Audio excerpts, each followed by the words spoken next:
What's up, everybody? Welcome to Podcast Now. I'm Alex, and in this video, I want to talk about the Rise of the Ronin reviews that are now out, and oh my goodness, they are extremely mixed. That kind of makes it fun to talk about, though, right? If a game gets a 90, there's a lot of positivity. When a game gets a 76, like Rise of the Ronin, it's a lot more all over the place, right? You got 5s here. Variety classically gave this game a 5. Now, as people are pointing out, actually on Twitter, I saw one post, Days Gone also got a 5 out of 10 from Variety. And I think that was an underrated game just generally. I definitely don't think it deserved a 5, but that's kind of nitpicking one review, right? 76 got a lot of 8s. I mean, if you scroll through, you're going to be scrolling actually for quite a while through the 8s, but that's also because there's a lot of 7s, and like I said, there's even some 6s and then a 5 to bring the score down. If there wasn't the Variety 5, maybe this game would have got like a 78, 79, but no, opinions are mixed, not just from these classic, game journalist sites,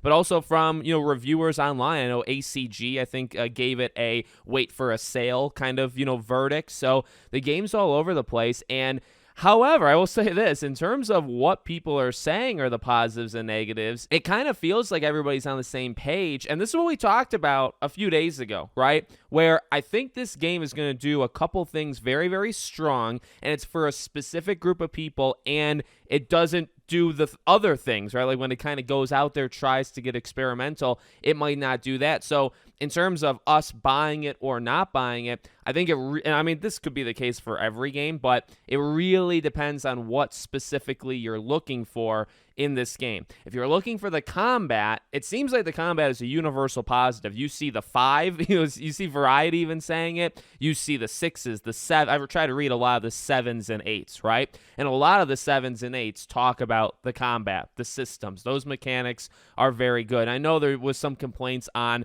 there's like some boss fights that are like way too hard compared to the rest of the game, but for the most part, right, the combat is the thing that excels in this game. So if you're going in for that combat that you've seen in trailers and gameplay and even videos today and reviews, right, if that's what you're going in for this game, then you're good. The other stuff, which, I mean, there's a lot of other stuff, right? Then that is where the game kind of gets let down. However, let me just throw in the other, I would say, kind of universal positive I saw was the story. Now, I did see people say that because the world feels so bloated that it kind of takes away from the story. To be honest with you, in a lot of open world games, I get distracted easily. I try to complete all optional things, and that always takes away from the story. Because if you're just going through, right, story mission, story mission, story mission, you feel more connected. Whereas if you do one story mission, 15 side things, and you spend 10 hours away from the story and then you come back, yeah, it's going to be disjointed. And I would say that actually as a defense for almost any game like this, right, where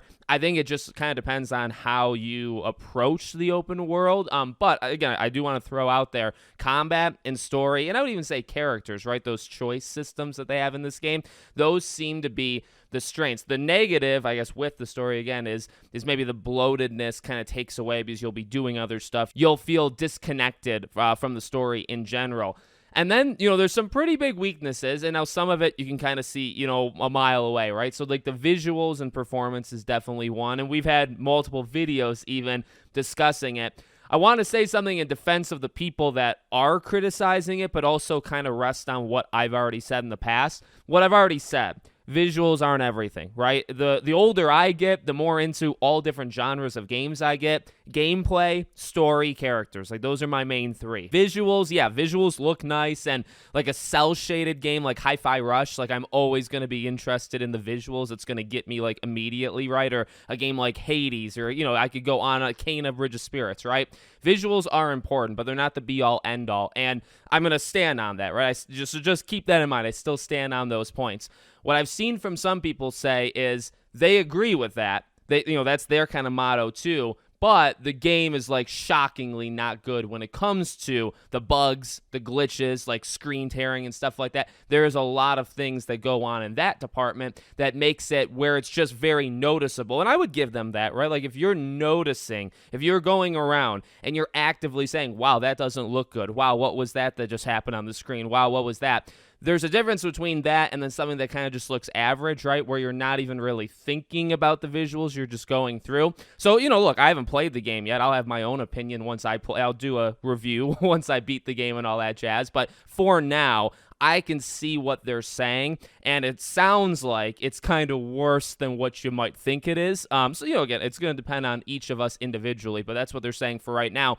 And then the other, I'd say, universal negative, right? Kind of two and two. Universal -1, visuals. Universal -2, the bloated, side kind of things, the repetition there. Now, let me again throw out something, and this is what I just don't understand about reviews. Final Fantasy VII Rebirth, which I think is an amazing game. I'm almost done with it, and then I'll for sure have an opinion once I beat it. But Final Fantasy VII Rebirth has a ton of these world events that are the most repetitive things I've ever seen. Very much this Ubisoft, everybody kind of goes to Ubisoft, right? The cookie cutter kind of thing.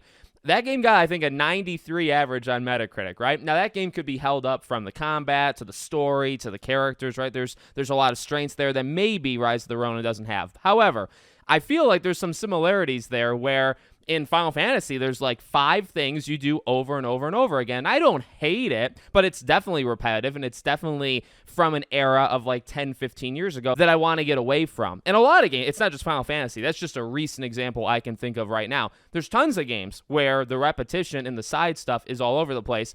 It seems like Rise of the Ronin has the same thing, right? And I actually saw similar kind of, like, I guess, descriptions of it to what I just said. I saw people say, there's nothing bad about the side stuff, right? It's just repetitive. It just feels like a game that's 10, 15 years old, where you go around, you do the same 3, 4, 5 things over and over and over and over again. And that's basically what I just said, right? It doesn't have to be terrible. You don't have to like hate it or like break the disc in half because it's in there. But you just, this is what even Hogwarts Legacy, I talked about it last year. It's not terrible. I don't like hate my life when I'm playing it, but it's like, do you need it? Do you need to do the same thing like maybe in Hogwarts actually it was like 50, 60, 70 times. Did you need to do that? And the answer is no, at least in my opinion, right? So I just kind of want to throw that out there almost in defense of the game, but also, I mean, again, understanding, like, it's not a good thing, okay? And I really think we need to move away from that kind of stuff. I just don't get, in terms of the literal scores and the viewpoint of these games, why does Final Fantasy, why does X or Y game that probably does it too, why do they get reviewed higher? Now, it could be the other issues, right? It's because of the other things, Rise of the Ronin, plus the side stuff that brings the overall score down. But I just kind of wanted to throw that in there. That's something for me where I'll probably do most of it, but not all of it. I probably will feel, that it is repetitive, but it won't like massively destroy the game in my opinion. At least, I mean, that's my thought process right now on Final Fantasy VII Rebirth, right? But I would say those are the two big negatives. Again, there's like other, like there's loot. Loot is what I saw kind of as a negative as well, where there's just a lot of pointless loot, and you're getting, which I think Dragon's Dogma actually had that issue with like weights, right? Like carrying so much stuff. Rise of the Ronin seems a little bit worse, where like more things are just pointless in Rise of the Ronin. Again, kind of mixed with the story and characters, but generally good. So it's a mixed game. This is definitely way more of a mixed game than what we just did yesterday, right? Talking about Dragon's Dogma. And you would expect that. A 76 versus Dragon's Dogma, I think, got like an 87 to a 90. Those are kind of different tiers, at least in the score, right? Maybe not in the game, but at least in the score, those are different tiers. So, going to be really interesting. Like, tomorrow is a day of just very interesting games. Dragon's Dogma has all the positives, but has the scary performance issues, which people are definitely talking about even yesterday and today. Rise of the Ronin is just a more mixed game where I think some people might flat out hate it, but then also maybe some people really like it depending on what they're going in for. It's going to be a fascinating day, and I'm going to try to play both. Not on the same day, but I am going to try to play both. So let me know what you guys think in the comments. Make sure, as always, you're subscribed to the channel, bell icon turned on, and like I said, I'll be covering this game on my own in a few days once I, kind of get my hands on it. Thank you for watching, and I'll see you all on the next one.